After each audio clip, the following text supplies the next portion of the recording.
everyone. It's Mike Reno, publisher of Vertical. We're here at the closing out of one of the best Verticons that we've seen in recent memory. We've had the unveiling of the Robinson R88. That really set the tone here for the show. And then also we had the Airbus H140. So this show here has been a lot of orders that have been happening. We haven't seen this many orders in quite a long time. We had nearly 700 exhibitors that covered 289,000 square feet. We've had over 12,000 people here at this show that came from 25 countries. Everything has been talking about people are doing business, but also what's on top of people's mind is going to be tariffs. We're going to be talking about that in the coming weeks. What sort of impact is that going to have on the industry?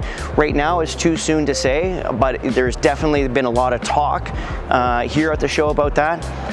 But it hasn't really taken the mood away from what we've seen. The level of positivity, I think everyone is expecting is going to be another good year for the show, and what a spot to have it here at the Convention Center here in Dallas.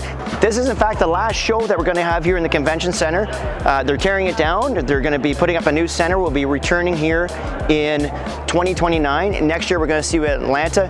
Thank you again for all those that came to visit us here at the booth, meet with the team, and we'll see you next year.